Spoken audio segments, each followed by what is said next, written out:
Hind officer से मैं Bob Saini आपका स्वागत करता हूं बोब सैनी लेक्चर्स के एक और मस्त और धमाकेदार वीडियो के अंदर। दोस्तों आज की इस वीडियो में हम जो टॉपिक लेकर आए हैं वह क्लास 12th केमिस्ट्री से रिलेटिव होगा। ठीक दोस्तों, और दोस्तों आज की इस वीडियो में हम 25 मोस्ट इम्पोर्टेंट बहुविकल्पीय प्रश्न लेकर आए हैं दोस्तों, जो आपके संपूर्ण अनसोल्ड पेपर से संबंधित होंगे। दोस्तों ये जो अनसोल्ड पेपर, देखो आप जो अधिकतर अखिल वाला अनसोल्ड ले आते हो, जो कि अखिल वाले हम नहीं पढ़ाते हैं, हमारा कोई अलग ही अनसोल्ड पेपर है। और जहाँ से आपके पेपर का, हर पेपर का आपका कम से कम 90% भाग उस अनसोल्ड पेपर में से बनता है। हर साल बनता है आपका 90% जो आपका पेपर आता है ना, वो उसी अनसोल्ड पेपर में से आता है, जहां से आपके लिए ये 25 मोस्ट इम्पोर्टेंट बहुविकल्पीय प्रश्न चुने गए हैं। ठीक दोस्तों यह जो वीडियो वो सभी बोर्ड एग्जाम वालों के लिए होने वाली है, यानी कि यह जो यूपी वालों के लायक भी है, बिहार वालों के लायक भी है, एमपी वालों के लायक भी, मतलब अदर बोर्ड जितने भी बोर्ड हैं उन सभी के लिए ये जो वीडियो है वो वेरी वेरी मोस्ट और इम्पोर्टेंट होने वाली है। दोस्तों बिना देर के अब प्रश्नों को स्टार्ट करते हैं। तो दोस्तों देखो हमें क्या दे रखा है कि सही विकल्प चुनकर लिखिए। तो दोस्तों हमें सही विकल्प चुनकर लिखना है। तो दोस्तों जैसा हमें देखो पहला प्रश्न क्या दे रखा है, जैसे कि आपको दिख भी रहा होगा, क्या है गाइस कि 450 मिली बिलियन, यानी कि मिली का मतलब होता है मिलीलीटर, बिलियन में 9 ग्राम NaOH घुला हुआ है, तो बिलियन की मोलरता यानी कि मोल लीटर इनवर्स में है। यानी कि हमें बताना है कि 1 बिलियन में, यानी कि इतने 450 मिलीलीटर बिलियन में 9 ग्राम NaOH घुला है, तो बिलियन की मोलरता क्या होगी। तो बताइए गाइस।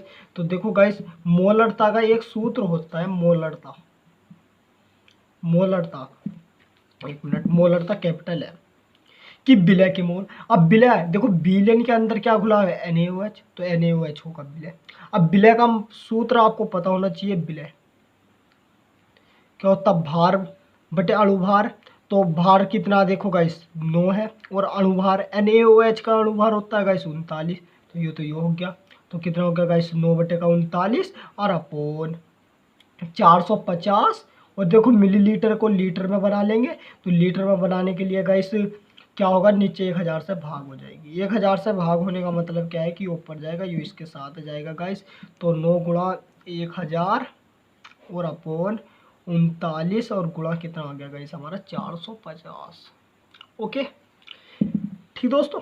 अब देखो एक इस 0 से 0 कट गया, 9 से 45 कट जाएगा गाइस 5 बार, और इस 5 से जो हमारा 100 कट जाएगा गाइस क्या बार, 20 बार, 20 पंजे का 100। तो गाइस हमारा देखो कितना बचा, 20 और अपोन 39 बचा। अब 39 से इसे भाग देंगे तो लगभग हमारा गाइस 0.5 के समथिंग आएगा।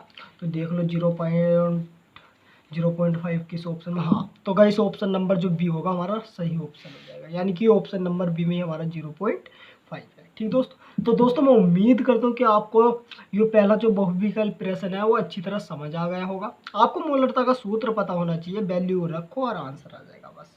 ठीक दोस्तों, तो दोस्तों देखो नेक्स्ट प्रश्न क्या है कि शून्य कोटि अभिक्रिया के वेग स्थिरांक की इकाई है। जो शून्य कोटि अभिक्रिया होती है, आपने रासायनिक बलगति वाले चैप्टर में पढ़ा भी होगा कि जो हमारी शून्य कोटि अभिक्रिया होती है उनमें उसके वेग स्थिरांक की इकाई क्या होगी। तो हमें ऑप्शन नंबर फर्स्ट क्या दे रखा है कि mole inverse litre second inverse. Option number second यानी कि दूसरा दे रखा है हमें मोल लीटर इनवर्स सेकंड और तीसरा दे रखा है हमें mole litre inverse second inverse, और नंबर 4 दे रखा है हमें सेकंड इनवर्स। तो दोस्तों बताओ कौन सा हो जाएगा, जल्दी बताओ दोस्तों।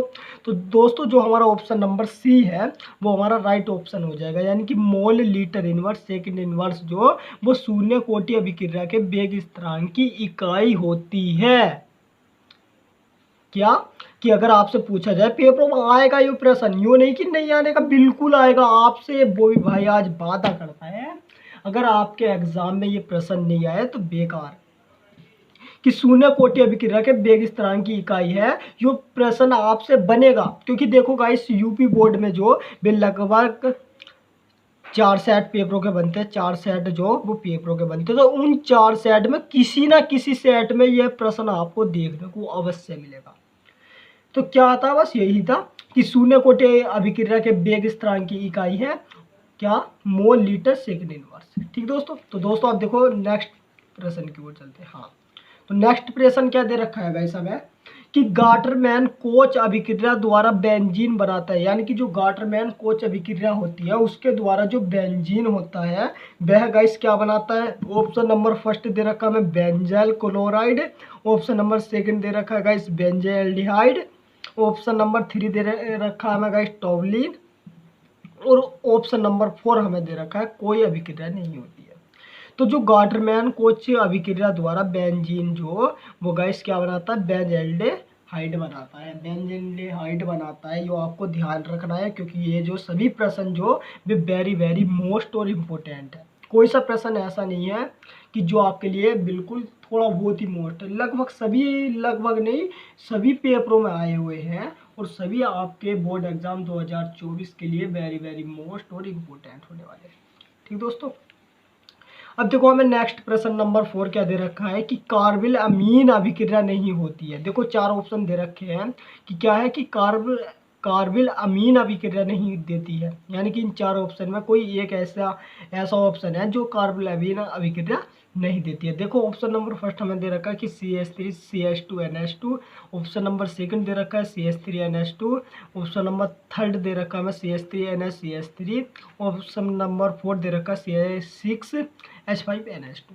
तो दोस्तों जो हमारा ऑप्शन नंबर 3 है वो हमारा राइट ऑप्शन हो जाएगा, यानी कि CH3NH3 जो ये कार्ब अमीन अभिक्रिया नहीं देती है। ठीक दोस्तों, तो दोस्तों मैं उम्मीद करता हूँ कि आप इन चार प्रश्नों को अच्छी तरह समझ भी गए होंगे। अगर आपको कहीं डाउट हो तो आप कमेंट सेक्शन के जरिए हमसे पूछ भी सकते हैं। तो दोस्तों देखो नेक्स्ट प्रश्न क्या दे रखा है कि निम्नलिखित में कौन सा DNA में क्षारक नहीं होता है। प्रश्न नंबर 5 है कि निम्नलिखित में से DNA में क्षारक नहीं होता है। तो ऑप्शन नंबर फर्स्ट हमें दे रखा है थाइमीन, ऑप्शन नंबर सेकंड दे रखा है साइटोसिन, ऑप्शन नंबर थर्ड दे रखा है हमें यूरेसिल, और ऑप्शन नंबर फोर्थ दे रखा है गाइस हमें क्या, एडेनिन। तो गाइस को क्या ऑप्शन हो जाएगा, जल्दी बताइए दोस्तों। आप इन्हें खुद से भी करने की कोशिश करिए, और जब हमारे प्रश्न नंबर 25 पूरी तरह समाप्त हो जाएंगे तब आप अपने आप से देखिए कि हमारे कितने ऑप्शन सही गए हैं, और आपके जितने भी आपने ऑप्शन सही किए हैं आपको हमें कमेंट सेक्शन के जरिए लिखकर बताना भी है। तो दोस्तों क्या हो जाएगा, इसका ऑप्शन नंबर थर्ड हो जाएगा, यानी कि यूरेसिल। यूरेसिल जो वो एक ऐसा क्षारक होता है जो DNA में नहीं होता है। DNA में क्षारक जो वो यूरेसिल क्षारक नहीं होता है। ठीक दोस्तों, तो दोस्तों नेक्स्ट प्रश्न की ओर चलते हैं। नेक्स्ट प्रश्न क्या दे रखा है इस समय कि निम्नलिखित में से कौन सा अणु संख्या गुणधर्म नहीं है। ऑप्शन नंबर एक रसायन है, निम्नलिखित में से कौन सा अणु संख्या गुणधर्म है। तो ऑप्शन नंबर फर्स्ट श्यानता, ऑप्शन नंबर सेकंड है पृष्ठ तनाव, ऑप्शन नंबर थर्ड है प्राक्षिक घूर्णन, और नंबर फोर्थ दे रखा मैं परासरण दाब। तो दोस्तों क्या हो जाएगा, अब जो तो आपको भी पता है क्या कि परासरण दाब हमारा राइट आंसर हो जाएगा, यानी कि निम्नलिखित में से कौन सा अणु संख्या गुणधर्म है, तो वो परासरण दाब है इन चार में से। ठीक दोस्तों, तो दोस्तों देखो प्रश्न नंबर जो हमें 7 दे रखा वो क्या है, एक मिनट। हाँ, देखो क्या दे रखा है गाइस हमें कि निम्नलिखित में से कौन शून्य कोटि अभिक्रिया है। देखो गाइस हमें चार ऑप्शन दे रखे हैं, इन चार ऑप्शन में से हमें बताना है कि कौन सी अभिक्रिया जो वो शून्य कोटि अभिक्रिया है। तो गाइस हमें पहली क्या दे रखी कि CH3 COO CH3 plus H2O और प्लस यहाँ से हमारा H प्लस आयन निकालेगा और CH3OH और प्लस CH3 COOH बन गया। एक हमें दे रखा ऑप्शन नंबर जो फर्स्ट था, सेकंड दे रखा है कि 2FeCl3 प्लस SnCl2 कि जब हम अभिक्रिया कराते हैं 2FeCl2 प्लस SnCl4 बनता है। ऑप्शन नंबर थर्ड हमें दे रखा है H2 प्लस Cl2 और Hbu की उपस्थिति में हुई, यानी कि प्रकाश की उपस्थिति में हुई, हल्के प्रकाश की उपस्थिति में हुई, और 2HCl बन गया। ऑप्शन नंबर फोर्थ दे रखा है कि इनमें से कोई नहीं। तो गाइस क्या हो जाएगा, ऑप्शन नंबर जो हमारा गाइस थर्ड है यो हमारा सही ऑप्शन हो जाएगा कि जो H2 प्लस Cl2 और Hbu की उपस्थिति में हुई और हमारा 2HCl बन जाता है। यही हमारी शून्य कोटि अभिक्रिया होती है। ठीक दोस्तों, तो दोस्तों मैं उम्मीद करता हूँ कि आपको यह प्रश्न भी अच्छी तरह समझ आ गया होगा। तो नेक्स्ट प्रश्न की ओर चलते हैं दोस्तों। नेक्स्ट प्रश्न है यानी कि प्रश्न नंबर जो 8 है वो हमें क्या दे रखा है कि निम्नलिखित, एक मिनट, हाँ, कि कार्बिल एमीन अभिक्रिया से क्या बनता है। देखो पहले आपसे क्या प्रश्न पूछा गया था, कार्बिल एमीन अभिक्रिया देता है शायद, यहाँ हमसे पूछा है नहीं होती है, वो पूछा था जो हमारा CH3NH आया था, इसमें पूछा है उनने कि कार्बिल एमीन अभिक्रिया में क्या बनता है। तो आपको बताना है, जल्दी बता दीजिएगा इसे। ऑप्शन नंबर फर्स्ट दे रखा है हमें साइनेट, ऑप्शन नंबर सेकंड दे रखा है साइनाइड, ऑप्शन नंबर थर्ड दे रखा है आइसोसाइनाइड और ऑप्शन नंबर फोर्थ दे रखा है आइसोसाइनाइड। तो गाइस हमारा क्या ऑप्शन नंबर जो 4 है वो हमारा राइट ऑप्शन हो जाएगा, यानी कि आइसोसाइनाइड क्या कार्बोलामीन के अभिक्रिया के द्वारा जो वो हमारा आइसोसाइनाइड बनता है। आइसोसाइनाइड मतलब एनसी होता है, साइनाइड होता है हमारा CN होता है। ठीक है इस ये आपको पता होना चाहिए ना, इसका थोड़ा बहुत बेसिक तो आपको पता होना चाहिए। ठीक दोस्तों, तो दोस्तों आप प्रश्न नंबर हम 9 की ओर चलते हैं। तो जैसे कि दोस्तों आपको प्रश्न नंबर 9 आपको दिख भी रहा होगा आपकी स्क्रीन पर क्या है, एक मिनट, हाँ गाइस चलो दिख रहा है गाइस, बिल्कुल। तो गाइस हमें प्रश्न नंबर 9 क्या दे रखा है कि ग्लूकोज में कितने प्राथमिक अल्कोहलिक समूह होते हैं। प्रश्न नंबर 9 है कि ग्लूकोज में कितने अल्कोहलिक समूह होते हैं। तो ऑप्शन नंबर 1, 2, 3, 4, तो गाइस क्या हो जाएगा, जल्दी बता दीजिएगा इस क्या हो जाएगा, इसका answer number option number A हो जाएगा 1, यानी कि ग्लूकोज के अंदर प्राथमिक अल्कोहलिक समूह केवल एक ही होता है। ठीक दोस्तों, तो दोस्तों मैं उम्मीद करता हूँ कि आप इस प्रश्न को भी अच्छी तरह समझ गए होंगे। दोस्तों देखो नेक्स्ट प्रश्न हमें क्या दे रखा है कि निम्नलिखित में से कौन सा पदार्थ हेलोफोम अभिक्रिया देता है। निम्नलिखित में से कौन सा पदार्थ हेलोफोम अभिक्रिया देता है। तो गाइस कौन सा पदार्थ देता है, जल्दी बता दीजिए गाइस, जल्दी बता दीजिए, बताओ कौन सा पदार्थ। तो जो गाइस हमारा ऑप्शन नंबर फर्स्ट क्या दे रखा है कि RCHO CH3 और ऑप्शन नंबर सेकंड RCOCl और ऑप्शन नंबर थर्ड दे रखा है गाइस हमें RNH2, यानी कि R का मतलब होता है एल्किल समूह और ऑप्शन नंबर 4 दे रखा है RNO2। तो गाइस क्या हो जाएगा, जल्दी बता दीजिए। तो गाइस जो ऑप्शन नंबर फर्स्ट है हमारा RCOCH3, यानी कि एक तरह से कीटोन है। तो कीटोन जो हेलोफोम की अभिक्रिया यानी कि निम्नलिखित में कौन सा पदार्थ हेलोफोम की अभिक्रिया देता है, तो वो कीटोन देता है। ठीक दोस्तों।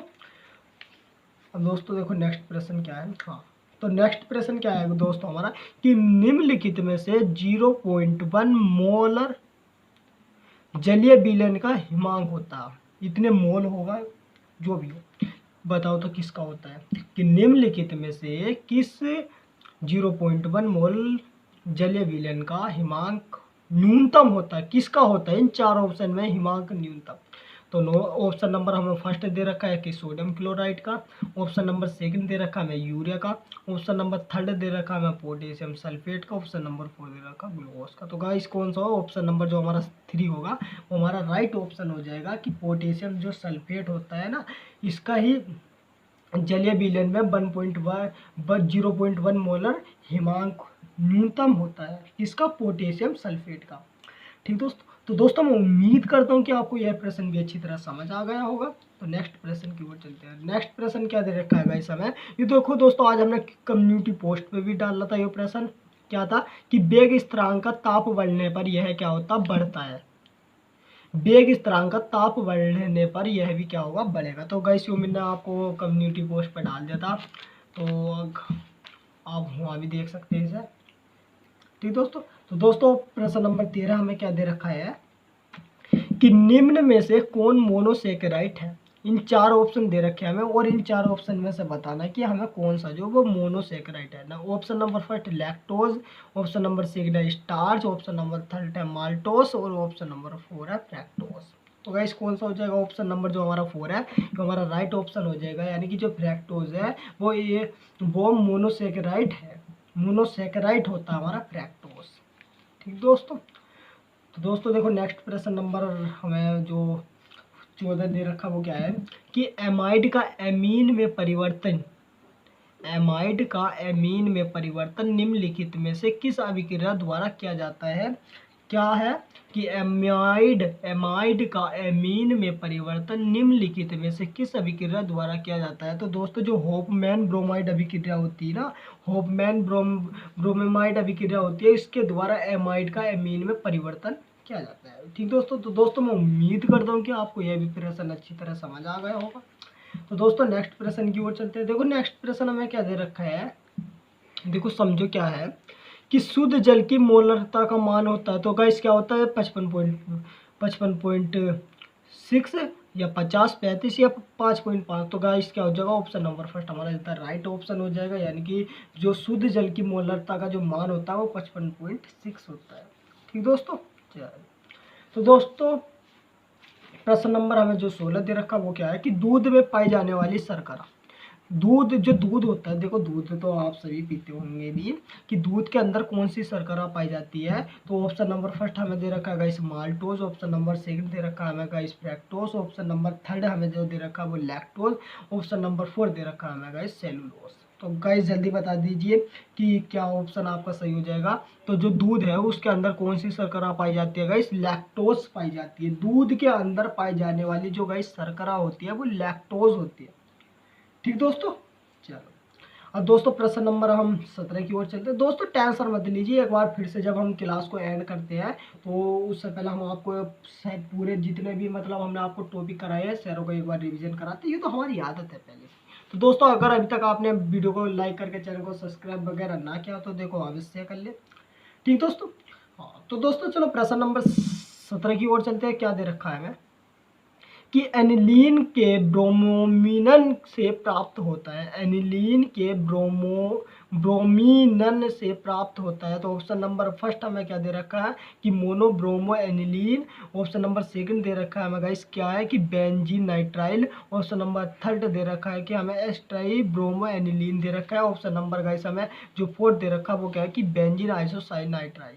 तो गाइस हमारा क्या हो जाएगा, ऑप्शन नंबर जो थर्ड है वो हमारा राइट ऑप्शन हो जाएगा। क्या है कि एस ट्राई ब्रोमो एनिलीन हो जाएगा, ये हमारा राइट ऑप्शन हो जाएगा। इसकी द्वारा के इससे हमारा यो जब हम एनिलीन के साथ ब्रोमिनिन हमें जो प्राप्त होता है वो हमारा एस ट्राई ब्रोमो एनिलीन होता है।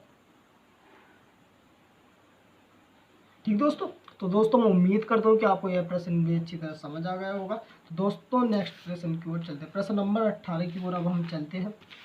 ठीक दोस्तों, तो दोस्तों जैसे कि आपको प्रश्न नंबर 18 आपकी स्क्रीन पर दिख भी रहा हो, रुक जाओ गाइस 1 मिनट, आपको दिख रहा होगा, आप रुक जाओ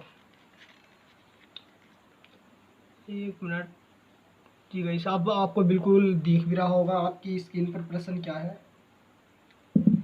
कि प्रथम कोटि की अभिक्रिया के वेग स्थिरांक का मात्रक होता है। गाइस देखो मैंने शून्य कोटि वाला आपको बताया भी दिया था, और यो है हमारा प्रथम कोटि। तो प्रथम कोटि की अभिक्रिया के वेग स्थिरांक का जो मात्रक होता है गाइस वो सेकंड इनवर्स होता है।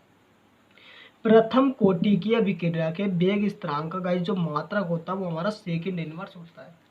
ठीक दोस्तों, दोस्तों प्रश्न नंबर 19 की ओर चलते हैं। 19वां प्रश्न हमें क्या दे रखा है गाइस कि निम्न में से कौन फेलिंग विलेन को अपचयित नहीं करता है। गाइस निम्न में से कौन, ये 4 जो ऑप्शन दे रखे हैं इनमें से कोई ऐसा ऑप्शन है जो फेलिंग विलेन को अपचयित नहीं करता है।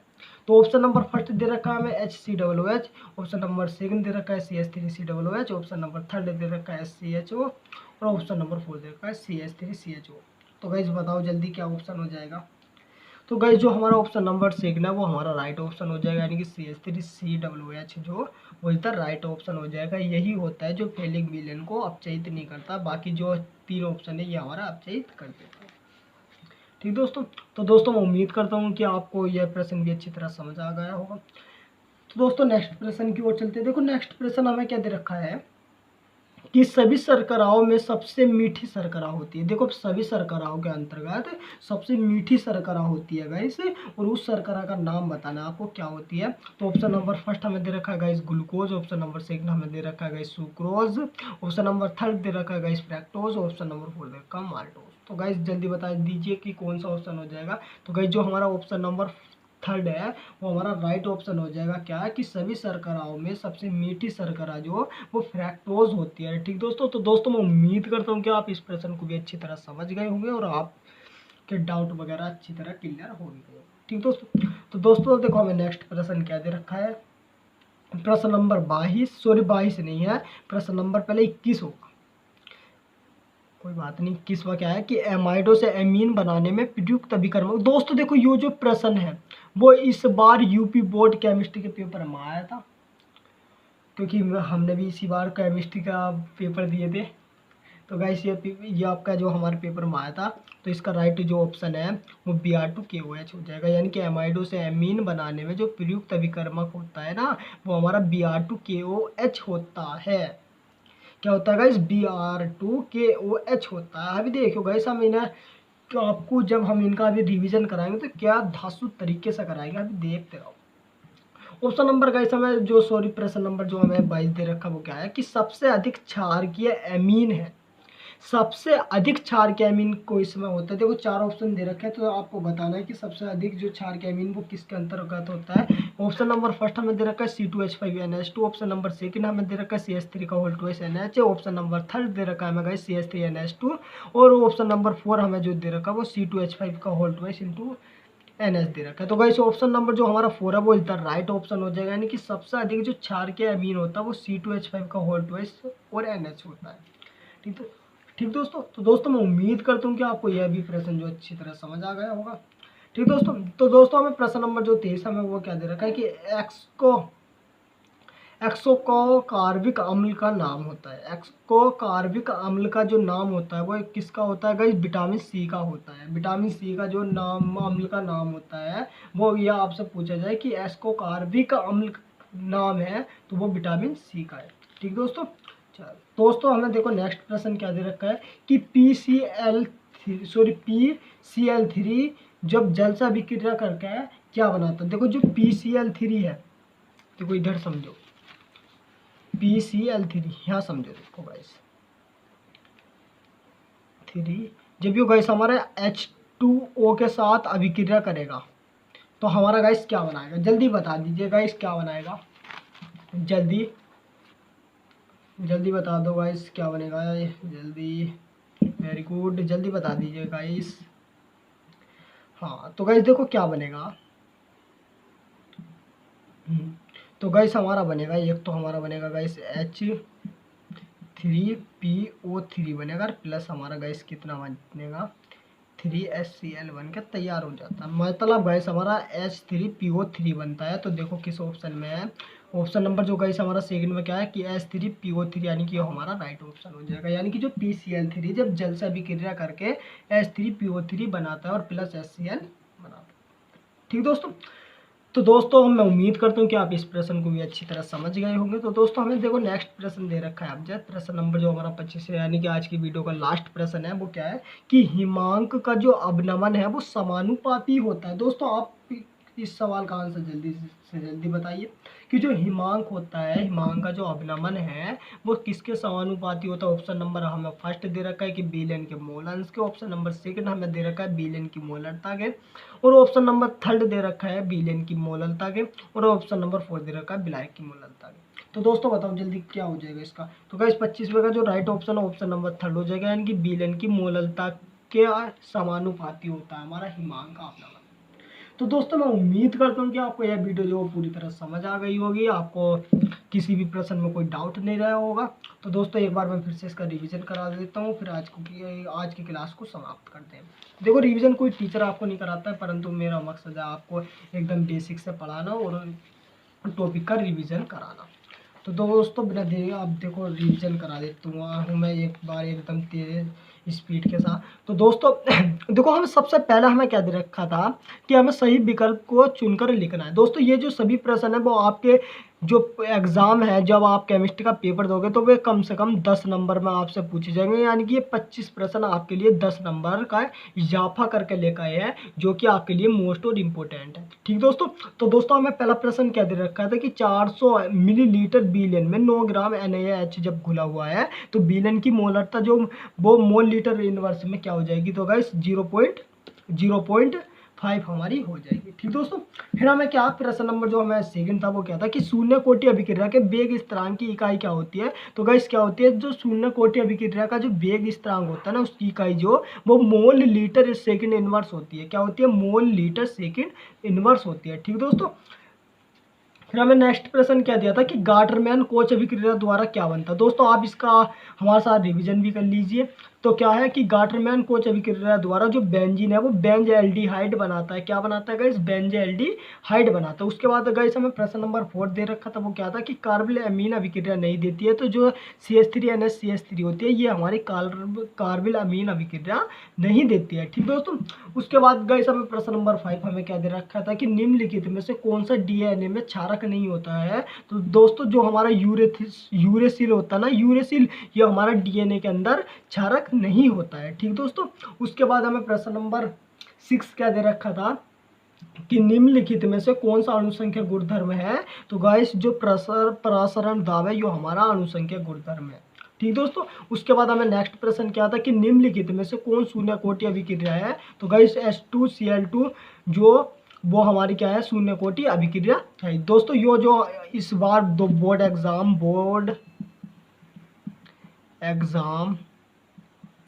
2023 में पूछा गया प्रश्न था।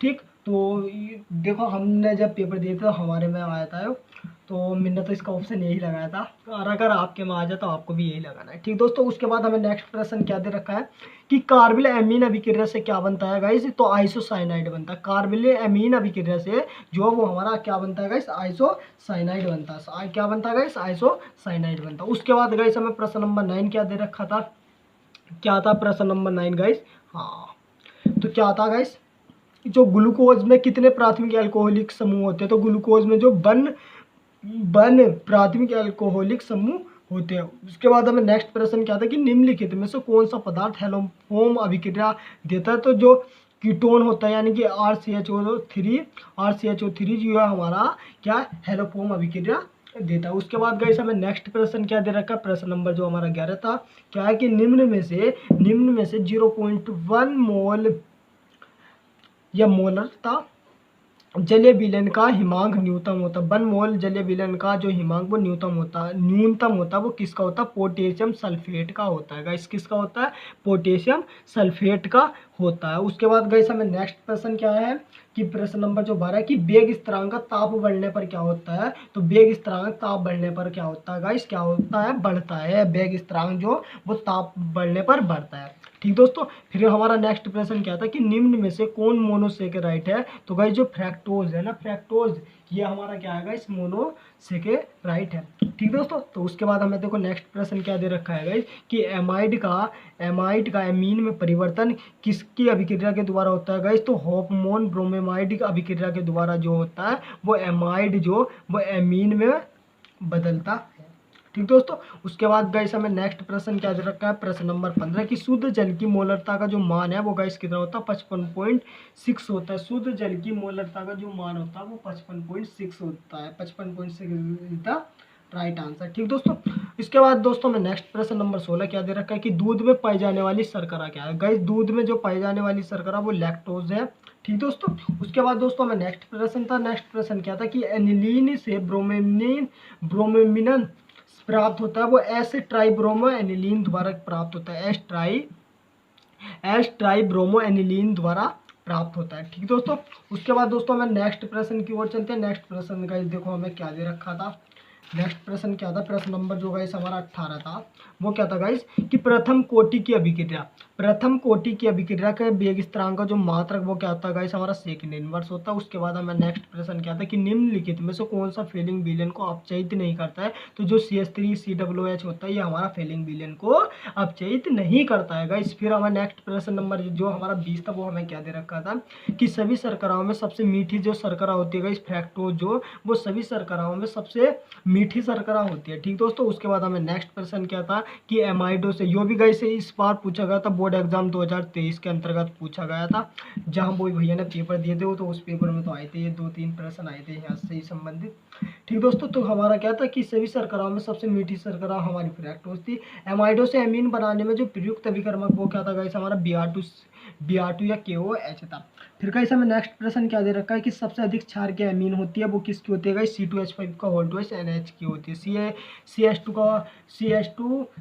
C2H5 का होल ट्वाइस और NH की जो सबसे अधिक क्षार के अमीन होता है तो वो हमारा यही होता है, C2H5 का होल ट्वाइस NH होता है। उसके बाद हमें प्रश्न नंबर 23 क्या दे रखा था कि एक्सको कार्बिक अम्ल का नाम जो वो क्या किसका होता है, विटामिन सी का। एक्सको कार्बिक अम्ल नाम है वो है किसका गाइस, विटामिन सी का। उसके बाद हमें गाइस प्रश्न नंबर 24 क्या दे रखा था कि PCl3 जो जल से अभिक्रिया करके क्या बनाता है गाइस, तो H3PO3 बनाता है। क्या बनाता है गाइस, H3PO3 बनाता है गाइस। उसके बाद हमें नेक्स्ट प्रश्न नंबर जो 25 वो क्या दे रखा था कि हिमांक का अवनमन समानुपाती होता है किसकी, विलेन की मोललता के समानुपाती होता है गाइस। क्या कि हिमांक का जो अवनमन है वो हमारा किसके समानुपाती होता है गाइस, विलेन की मोललता के समानुपाती होता है। तो दोस्तों मैं उम्मीद कर दूं कि आपको यह जो वीडियो है वो पसंद आई होगी। तो गाइस अगर आपको हमारी वीडियो पसंद आई तो वीडियो को लाइक शेयर चैनल को सब्सक्राइब वगैरह अवश्य कर दें।